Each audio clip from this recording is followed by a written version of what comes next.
Hi everyone, welcome again. We are behind the scenes with 3 more nights. My name's Matthew Klein. I'm the founder and artistic director of the Mecha Collective. And to my right, we are here with the cast and the visionary behind one of the shows participating in the festival this year for The Photograph by... Anna Moriarty-Love. It's me, I'm the writer and director. I'm Michael Montalbano, I'll be playing Larry. I'm Chris Sullivan, I'll be playing Rodney.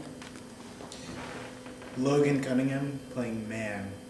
I'm Katie Parker and I'm the EMT. And I'm Katie Shank and I'm the rabbi.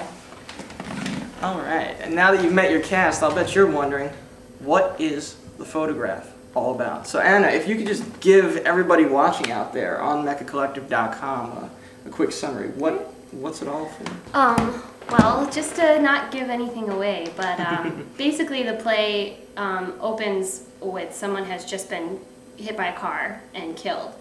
And they don't know who he is, and all he has is a photograph in his wallet, and that's all. There's no identification, nothing else, just this photograph. So everybody in this town is trying to figure out who this guy is, and sort of affects their lives in different ways. Now, how many drafts of this play have you written? 10. It's up to 10? It's up to 10 now. God, yeah. your mother was telling me. We are on draft 10. Wow, because your mom was telling me you had 7 drafts, but this was a long time ago. So what was the process like getting here to a production? Well, it started out as an idea that was inspired by a friend of mine who went on a trip and had only my picture in his wallet for some reason, didn't know why, where he had lost everything else.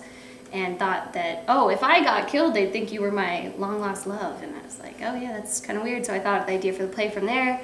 And that was 2 years ago. And had like a small reading in my apartment. And Katie and Chris were there.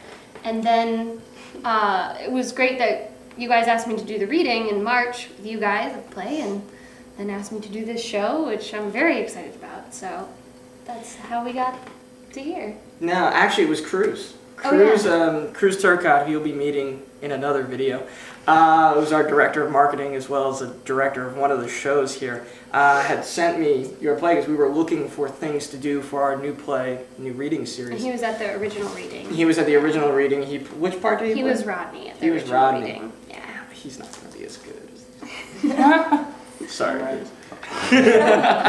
But no, so he was like, you've got to read this play. He's like, you have to read this play that I've got from this girl. And I remembered you from New School, but we had only met like very briefly at one point. And no, so I read, I was like, wow, this is amazing. And 3 nights last year was our very first show, and it was a huge success. I was like, I'd love to bring back that festival atmosphere and bring in new blood and make sure the new writers get a chance to work, because you hate it when a company becomes so insulated. And yeah, we did the reading in March. I think it was up at, where was it? It was the Arthur Ceiling, wasn't it? Yeah, at Drama the Bookshop. Yeah, and it was hugely successful. We had 2 plays up there, and hers was by far the best received. I won't tell you what the other play was. but your play was so well received. I was like, all right, that's it. We've got one show that has to be done. So, and no, I was thrilled that you were like, yeah, okay, I'll trust you. I was really excited. And how did you assemble these guys? I mean, this Katie and Chris I have worked with on a previous show, and Katie was in the reading of this play, and then Logan I work with at the theater, and also Dylan has used him as an actor, and I was like, wow, Logan's really good. So I asked him if he would be in my play. And Katie Parker, I also met through Dylan, because she's also one of his actors too that I stole. I was like, I want her too. I know. And then Michael and I used to work together like 3 years ago, and I needed another actor, and I put out the word and he responded, and was like, perfect really match. Random, yeah. It was like it was really random, but it worked out perfectly, and it's like a great cast. This is like a dream cast to work with. So I mean, all of you, I mean, what do you do in your 9-to-5 lives when you're not being a starving artist in New York City? So you work at... I work at the IFC Center, movie theater, as an assistant manager. Very cool. Yeah. What about you, Mike? I work in the office of a skincare company. It's a small startup company that started in 2004, and it's based off of Indonesian beauty rituals. Wow. I'm the front desk receptionist at the Alliance of Resident Theaters, New York. I'm also a writer, and filmmaker, and other stuff I don't get paid for. It's a renaissance, man. What about you, Logan? I sweep up popcorn and I take tickets for a living. How is that job? I've always been interested It's in what all that right. job's like. Yeah? Except when you have to do the marquee. Because honestly, like, I'm hoping that's my backup profession for No. some theater. Take up welding or something. I don't really have a 9 to 5. I'm a babysitter, and I sort of pick stuff up as it comes, and I also make puppets. And She made me. and acting. He's really very lifelike. Hey, we're always up for a puppet show at Mecca Collective. If you ever want to do puppet theater, I would absolutely. That would be amazing to do. What about you, Miss King? I basically do social work. I'm a women's healthcare coordinator at an LGBT community health center in Manhattan, and I basically get women free health coverage for their breast and cervical needs, so it's pretty exciting. So you're actually changing the world and making it I difference am, in yes, people's one lives. vagina at a time. Nice. Yeah, but no. Which center? The Callan Lord Community Health Center. Oh, okay. So it's not the giant one that's on 13th Street. The center? The center. Yeah, no, it's not the center, Okay. but no, we are at Callan Lord Community Health Center. Actually, Audre Lorde, the poet and writer, started. She's the Lord in Callan Lord. Oh, very cool. I don't know if anyone's read her, but I love her, so.